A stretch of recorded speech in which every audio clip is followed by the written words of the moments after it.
but we have the chair of the LLF, Councillor Mike Todd Jones, to speak first, and then the officer presentation, and then debate. Mike. Yeah, thank you, Chair. Yeah, a bit like in front of a select committee. I'm not sure how long I've got. 5 minutes or no? But yeah, just to say, yes, I'm Councillor Mike Todd Jones. I represent Harvey Ward, and I'm chair of the History and Road Local Housing Forum.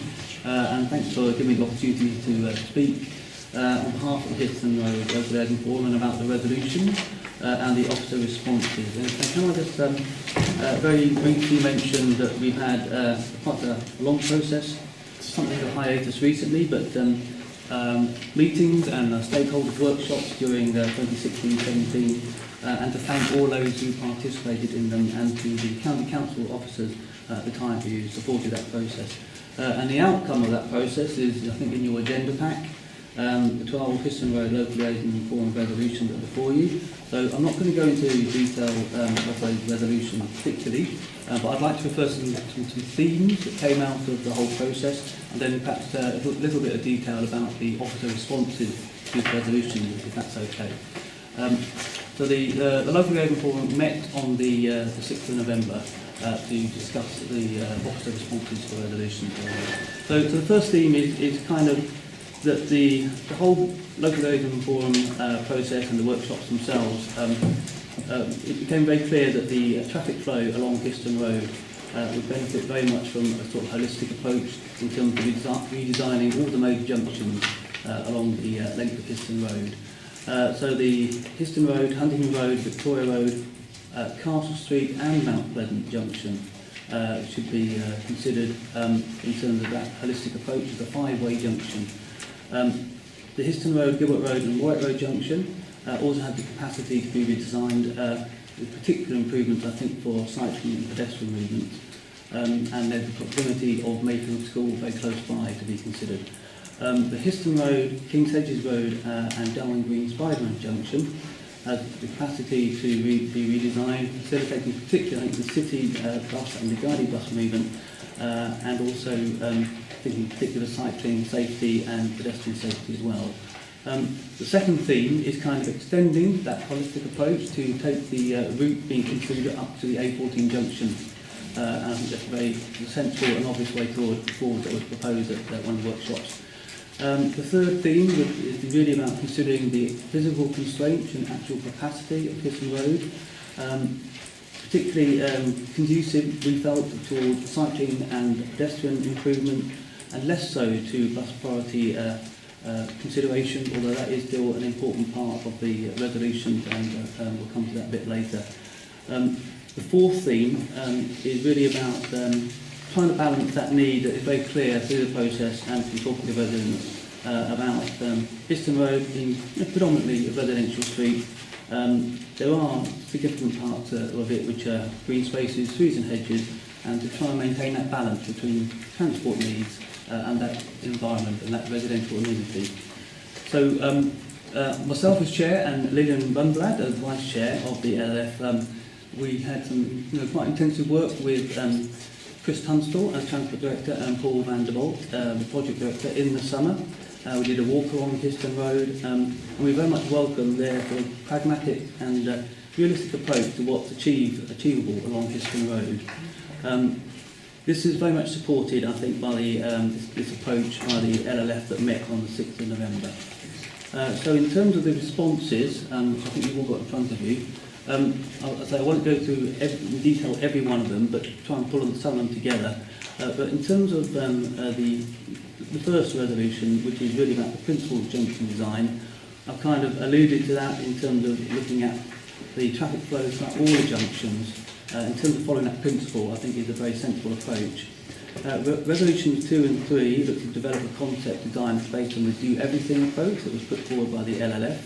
And resolution 4, a do maximum approach, that's the King's Hedges Road and Darwin Green Spine Road Junction and Histon Road. So the LLF very much support the approach and principle and to the junction design in terms of the concept going forward. Resolution 5, this I think backs up the holistic approach, in particular regarding looking at the Histon Road, Victoria Road, Huntingdon Road, Castle Street and Mount Pleasant Junction in a holistic way, the five-way junction, and really need to be designed in to make sure that the entire length of Histon Road really works. In terms of resolution 6 and 7, this is very much recognises the physical constraints on Histon Road. And I do think that it's referred to one of the themes that came out of the workshop. We recognise that further analysis is required, but in terms of the impact of reducing the bus lane length inbound, we clearly recognise that needs to be looked at in terms of the impact of the rest of the route, but very much support looking at alternative measures in terms of prioritising bus movements such as bus gates. Resolution 8, that again recognises the officer response and LF support for that in terms of a focus which is about, again, the physical constraints of Histon Road, and I think the priorities that are more conducive towards cycling and pedestrian improvements. And following on Resolution 8, Resolution 9 also recognises those constraints, and further, and looking at the southern end of Histon Road in terms of on-street parking, we're very much are supportive of a further parking study, and we've already had a discussion at the LLF about the methodology to look at how on-street parking in the southern end of Histon Road, where we can look at alternative capacity elsewhere in the area. Resolution 10, that understands the need again for further analysis, but again we recognise that there's a real balance to be found between bus priorities, alternative to bus lanes, but bus priorities that allow for that balance between preserving the local environment, the local amenity, trees, and green space. Resolutions 11 and 12, I think that's pretty self-explanatory and are supported by the local liaison forum. So can I summarise just by saying that taking forward the concept design, this is referred to the officer responses, and in reference to the Histon Road resolution, and a realistic appraisal of what can be delivered on Histon Road in terms of bus priorities, as well as cycling and pedestrian priorities. I think this does meet the needs of the greater Cambridge Partnership for delivering the city deal. Clearly, there is more of a focus on cycling and pedestrian improvements, but bus priorities are very much recognised, but that approach is just very realistic in terms of recognising the capacity and the physical constraints along Histon Road in terms of what can actually be delivered. So that's basically our approach from the local liaison forum and our response to the officer points, and I do hope that the City Deal Board can support that approach going forward. Happy to take any questions. Yeah, thank you. I think you must be taking part in Chris and Paul's annual appraisal. You said they were pragmatic, realistic, and very much supported by the LLF. So well done to them. Are there any questions that board members have for Mike? Mark? Just taking us back to the report of the Joint Assembly Chair, and just taking on those points around Histon Road, that they were supportive moving away from the do maximum, but obviously the question with the scheme was to deliver a transformative step change, and also was pleased to support that the Transport Director recognised this. So are you as the Chair happy that the Joint Assembly's position has been taken on board and these papers represent that approach? Yeah, I mean, I think, obviously there's a lot more detailed and analysis to come, which I'm not necessarily expert on, but I think in terms of the broad approach, I think delivering that shift to more sustainable forms of transport, particularly cycling, but I think the whole approach is conducive to improving the bus flow through the route as well anyway, while, as I say, recognising the constraints that I think particularly relevant to Histon Road. Thank you. So just to clarify, Chair, the Executive have taken on board, they recognise the concern from the Joint Assembly and undertook to take away the comments and work with officers to review potential benefits against the anticipated cost. These papers and these resolutions we're being asked to look at take on board that specific recommendation. They do. I mean, we've done preliminary analysis, although it is only preliminary at this stage because the full design hasn't been done. But we are happy that the cost benefit of this scheme is looking very positive indeed. So yes, we need to keep an eye on it. We still think we can get public transport improvements with some bus lane and with a bus gate and with bus heading calls through the junctions. The big issue that the big saving that we will get is on cycling. It is one of the more heavily used cycle routes, and there is potential for far more. But at the moment, if you ever go and look at how the cyclists try and vie for space down there, they're literally side by side with the buses as they pass. There is very little space there. But we think we can actually manage that. The parking is an issue that has been raised, and I think the other issue is, notwithstanding the trees, we have been working very closely with the LLF, and we welcomed all their suggestions that they put forward. We think there is some mileage there along the lines that we've done with Milton Road. Thank you, Chair. Great, thank you. Phil, any questions? No factual. Any questions? Any more questions? Great, no, thank you very much indeed.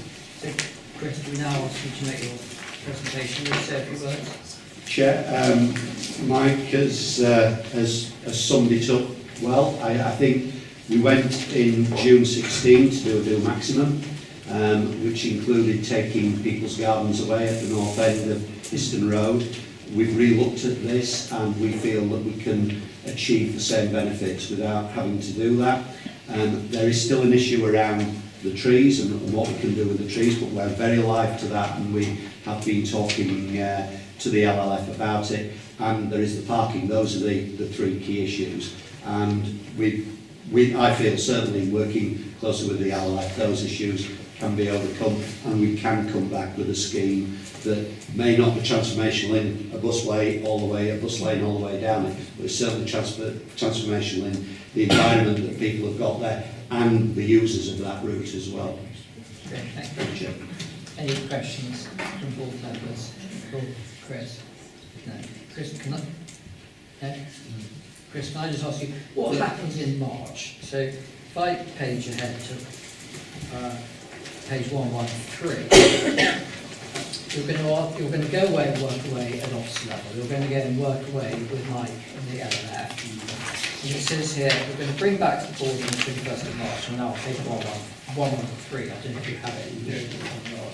Chris, do you have it? Yes, I have it.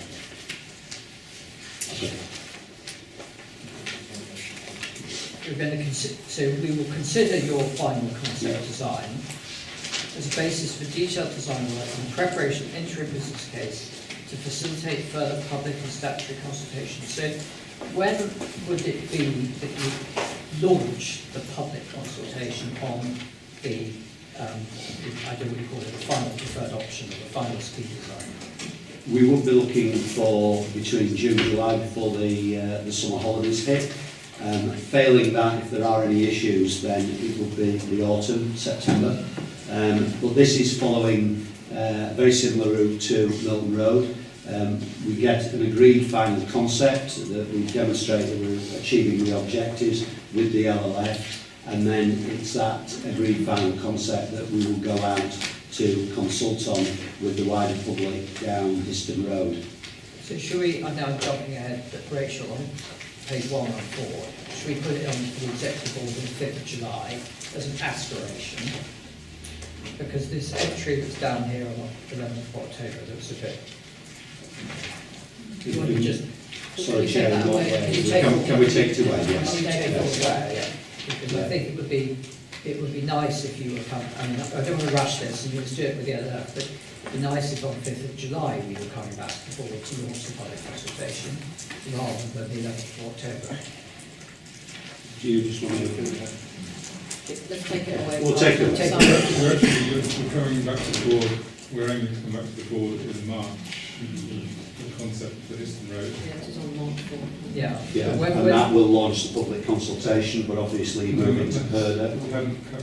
We haven't prepared, we're not currently, we're changing the plans. Maybe. Our Let's original take intention. Take it offline, but the sooner, without rushing it, if the public consultation can be launched pre-summer rather than post-summer, then all the improvements that the LLF wants. That's my current aim, whether we can achieve it or not, I need to work out. Thank you. So, Paul, can I have a discussion on this? Lewis, do you want to kick us off? Well, I referenced it when Jim Bick made some comments earlier on. So I think it does start in part by recognising the severe constraint at the south of the road, as well as how it's used as a road, including by the residents and also by people coming through. So I think it will continue to be a valuable bus route because it's in part the first route of when buses are coming from the west.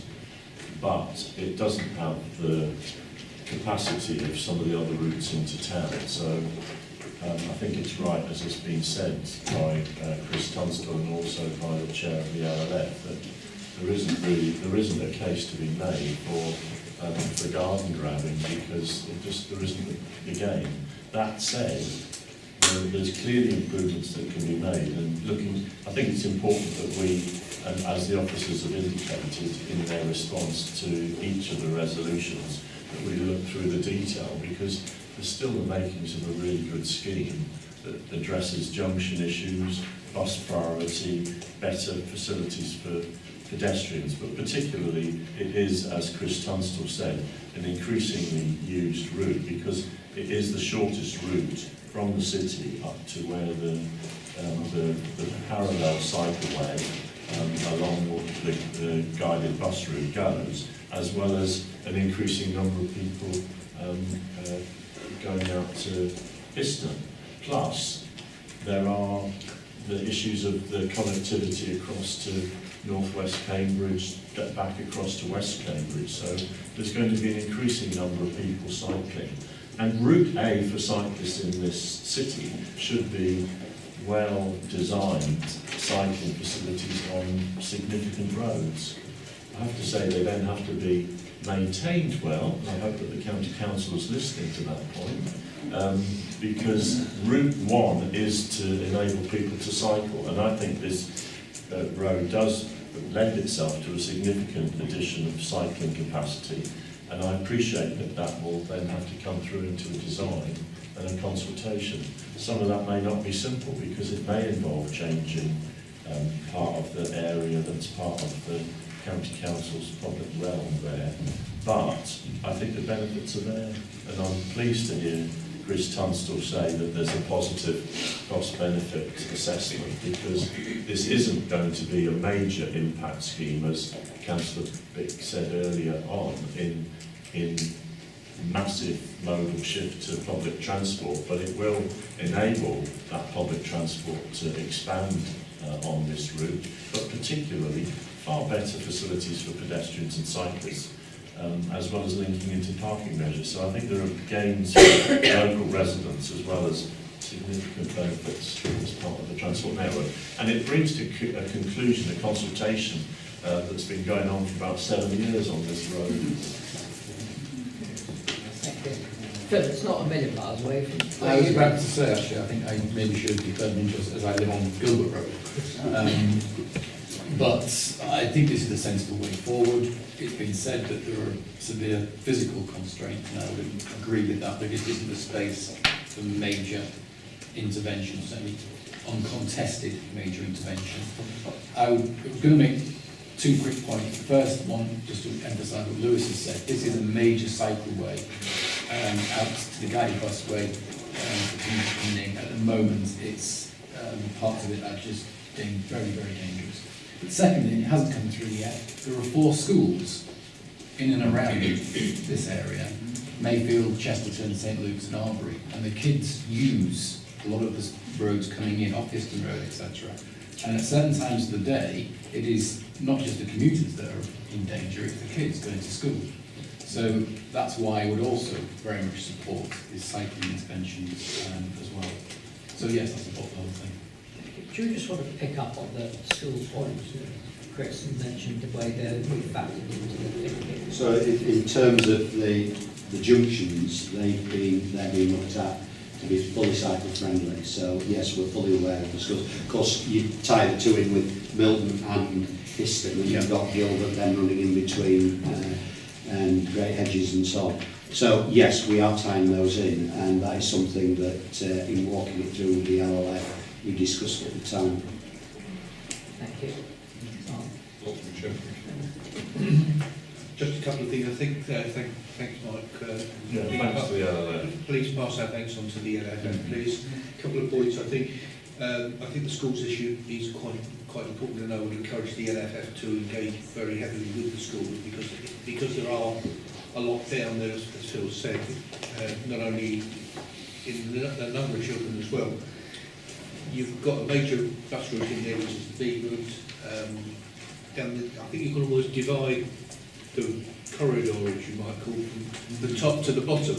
Okay, so I think there are different issues in respect of when you get closer to the centre around the junctions at the bottom with Victoria, and we've just completed a cycleway down Huntington Road. I think that will be very challenging. What I do support, though, wholeheartedly, actually, is improvement of the cycling, because quite simply, I would not cycle down there.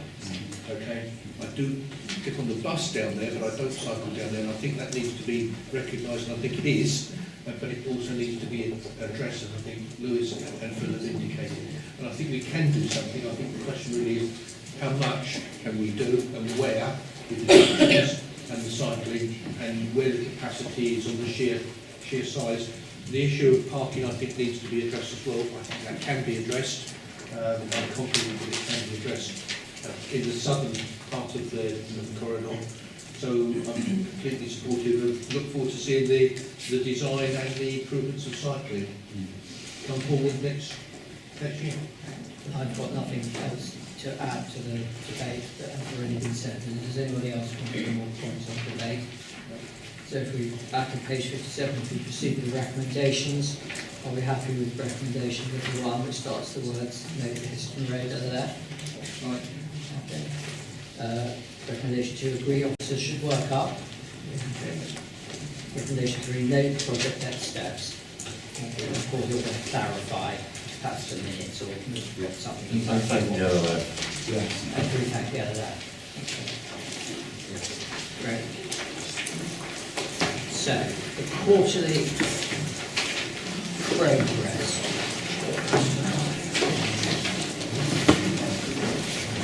Lee and Ed, you are essentially talking about our just bear with me. Recommendation B on page 87, which is appendix 3 on page 103, isn't it? Yeah. Parking and parking right. So we've got a decision to take on appendix 3, page 103, and that's what we'd like to ask the question on. Indeed. Thank you, Chair. The Economy and Environment Committee received a report from officers in February 2017. It sets out clearly why removing the parking charge is inadvisable. Councillor Bates, you have earned a reputation as an authority on matters relating to transport related, and I've asked you to explain why this is the right policy. You have replied that you have made a pledge and that it is your intention to remove the £1 parking charge. I ask you now, as a county councillor, how you can justify forfeiting £1.2 million of annual income at a time when the County Council is struggling like never before to sustain its central responsibilities for the welfare of its residents. The £500,000 a year with which this board could decide to compensate the County Council will not create any new bus services, it will not extend services that currently end too early, it will not increase the frequency of any services, and it will not make bus services more affordable. So I asked the board, 1, where is the analysis showing that removing the park and ride parking charge is a more cost-effective use of public funds than, say, subsidising extensions to park and ride and rural bus services?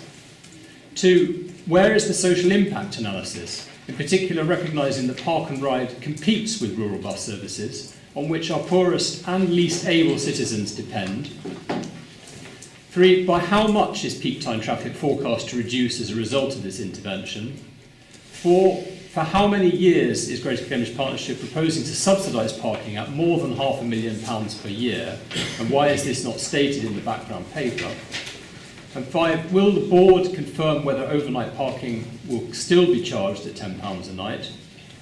And finally, how confident is the board that this decision will withstand judicial review? Thank you. Yeah. Ian will answer the question. I don't think you have to answer the bit with your county council hat on as respects the county council budget, but up to you how you want to answer it. Well, where does one start? I will start actually with, most of this question actually should be addressed to the County Council Environment and the Employment Committee, because that's where those decisions were made and discussed, so therefore I'm not sure this is a question for this board on all the questions which have been asked. If Mr Lee wishes those questions to be asked, I would suggest that he poses those through the democratic process of Cambridgeshire County Council. Thank you.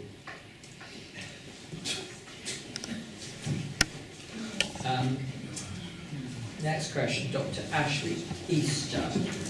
Chair, just to say, I'll pick up a couple of... No, sorry. If there's any other, I'm terribly sorry, if another board member wants to add. Well, all I was going to say is that I do think we need to discuss a number of the issues that Mr Lee raised, but I was proposing to raise those as part of the discussion.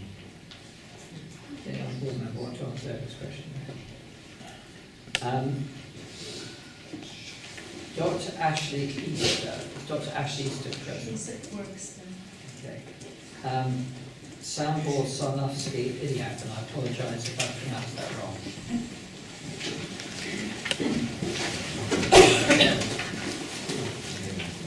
And then just so everybody else is prepared while Sambor gets ready, Susan, followed by just a moment. We're together, and I'm his PA, and I'm going for Hannah.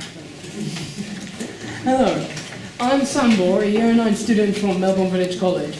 Last year I got involved with the 18 cycling campaign and began a survey which was completed by 62 students to find out how much support there is for cycling to school. The results were pleasing, as you can see on the sheet that we're giving out. The survey also showed that a lack of a safe route for cyclists along the A10 between Worston and Melbourne hindered quite a few students from being able to cycle to school. I'm here to ask for your support in funding that path. I would also be delighted in giving a first-hand tour of the route. The college itself has dozens of students from Worston. This number has been increasing at an ever faster rate over the last few years, and with the planned housing developments, it's bound to keep increasing. Most of the ones I know will be glad to use such a path. My own family travels by bike virtually all the time, virtually everywhere. A path like this will also open up a much-needed link between Hertfordshire and Cambridgeshire. Do you want to stay there, and we'll have all three questions, and then there might be a combined answer, so we'll get all three of you at the table. Stay there, Susan. Do you mind?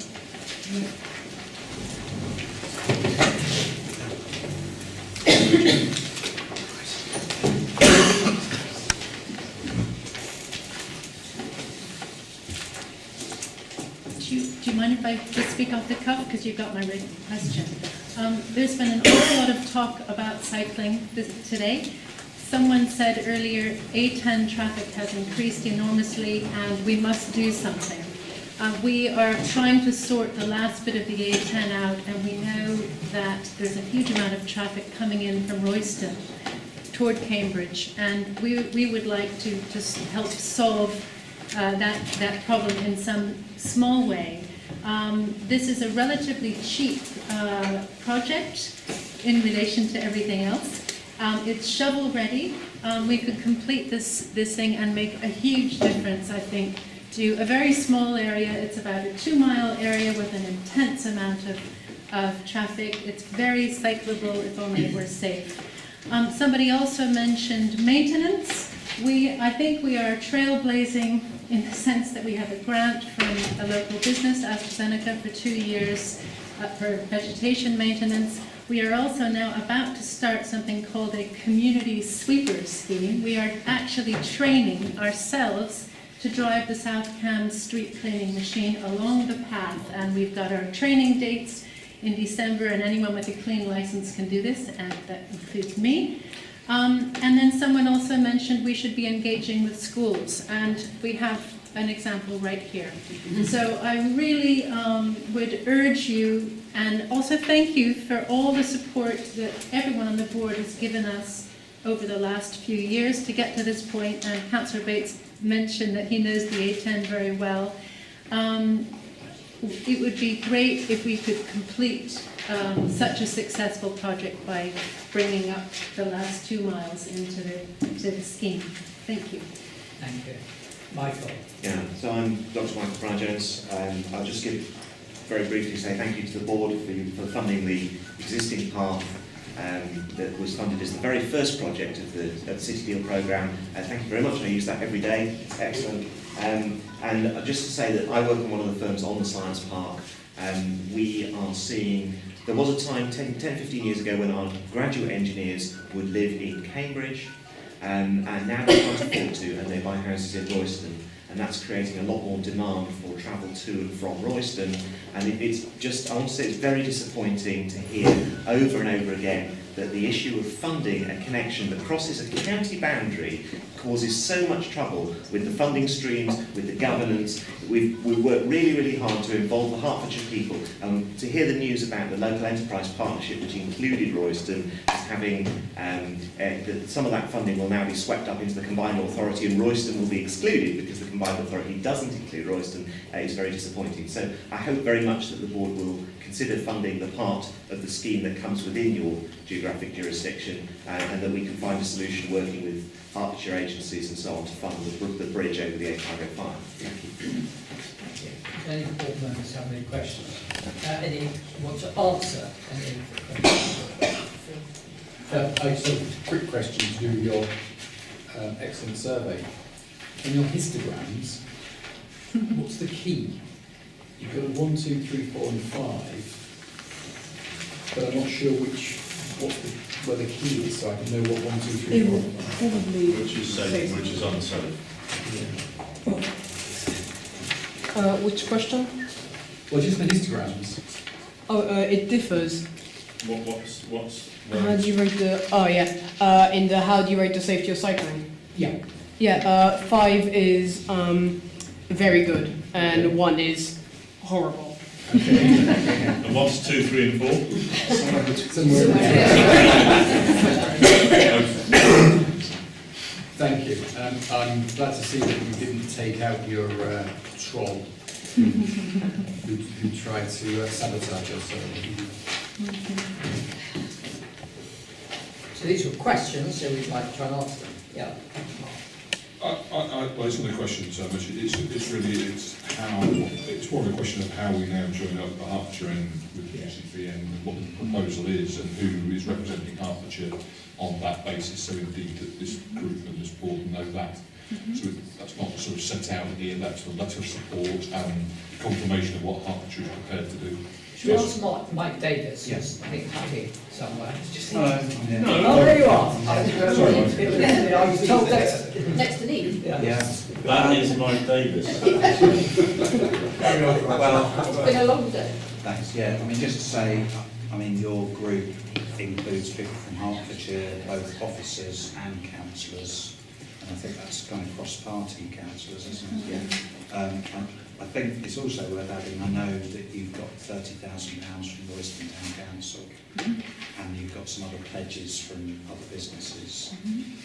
Again, they're only pledges, but I think they're over £100,000 from those 4 businesses. Just also to say, the County Council and the GPC have funded various sections of the A10. The route now takes us down to Melbourne, and I think what's being asked for is to extend it to Royston. That includes the crossing over the A505, which really ought to be done by a bridge. The path to get you to the 505 will probably be about £1 million, and the bridge probably another 2 million. The two really do have to be delivered at the same time, because we don't want to take people to the 505 and do a dumping there, because the existing crossing is a problem, I know. So the two do have to be brought together at the same time. Hertfordshire have done a feasibility study on the new bridge. They have also said that they would take on lifetime maintenance of the bridge. which they're saying could be as much as £500,000. They don't seem to be prepared to offer any more than that at the moment, but I think we need to keep talking to them.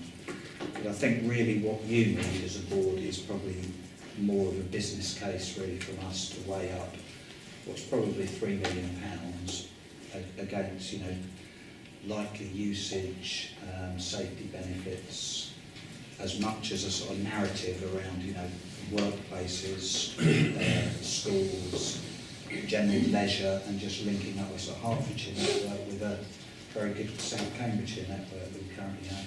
Okay.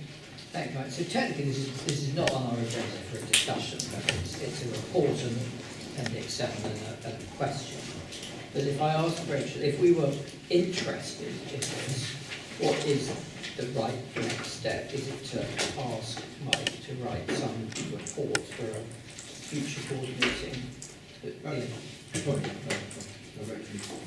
fine if you want to. I was thinking really what needs actually is a business case, isn't it? Yeah. I think we're at the stage where a business case is called for. A joint business case, I would suggest as well. We can't stop either Hertfordshire or Cambridgeshire or GCP to do that. It needs to be jointly done between the two organisations, because there's no point in building a bridge if you don't build the rest of the cycleway, and if you build the rest of the cycleway, you do need the bridge. So I think we do need to join up now, have a business case prepared and worked up, maybe an outline I might consider at this stage, maybe, rather than a full, and let's see what that brings in value for money, contributions from outside parties as well. I think we're at that particular point at this moment in time. And the only thing I would add, Chair, is that you'll see from elsewhere in this report we're already over-committed in terms of the tranche 1 funding that's available. So I think we can, in parallel with development of our priorities for the future investment strategy, if we can work up the business case that can then be included alongside other priorities for consideration for that next funding phase, that would fit very well with our time to look at our future investment strategy. Well, I think that's a good, what we want to encouraging, that's a good warning, that we have spent all our money in tranche 1. We've got committed, and you've got half, and you've got £500,000 of it. So this, if we did look, £2 million or something, that's a large number. This goes into the future investment strategy for what used to be called tranche 2 and tranche 3. I'm angling for about 20 million quid for greenways. We're all very keen on cycles. There's been quite a cycling theme today, but I think we need to warn you, Susan, this ain't going to come out of our tranche 1 money, because that's fully committed. So we'll look at it, but in a timing sense, we can be developing the business case, so we're not waiting for that. We can be developing the business case ready to be assessed alongside other priorities. So can I just add one other thing, I think, Chairman, is that the County Council's might know has a transport investment programme, and I brought it with me, and there are 13 pages of requests from other parishes, members, etc. Not all of them, by the way, cycle or pedestrian. And I think, I know, I've spoken to Mike about this, I think the time actually is for us to do some prioritisation, because with 13 pages, and as you can see, some of it is rather small print, so there's a lot on 13 pages, and I think we need to, within our investment, Hertfordshire's investment, and also Cambridgeshire County Council's linking it to Section 106 as well, because that can be another source of funding. We do need, I think, to start to prioritise some of the key ones within this programme, which includes the greenways. Yeah.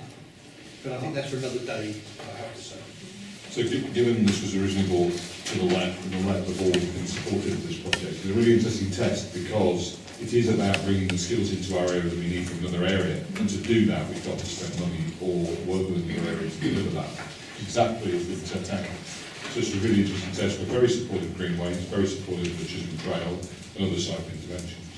So I think this should be seen as an opportunity to build a bridge in more than one sense, to actually allow expansion and growth between GCB's area supported by skills from outside here. So it moves into, so we don't put a light rail into the map, we can build a bridge. So, Rich, are we allowed to take a decision if it's not on the agenda? Or will it? It is in the report as an update, so if you wanted to add a recommendation about what you want to see come back, you absolutely could do that, yeah. Okay, so are members happy, we're jumping around the order, but we have to take out of order Appendix 7. Would we like to consider what the recommendation might works up a business case? To feed into the future investment strategy prioritisation process. Did we get that? Right, what, if we had... Can I just add, working with Hertfordshire County Council, please? Yeah. Because we will need, it's not just us, it has to be there, and there is a Hertfordshire left as well, which Mark knows, so I think we need to put all that in. The morning traffic will be going south as well as north, Yeah. so there will be other. So if that was a proposed resolution in connection with the Council, that it's useful to... Yeah, and I just think we had a very useful discussion last night about greenways, but I think where we have got routes that have got links to employment sites and to communities, then they clearly are more obvious generators of immediate use.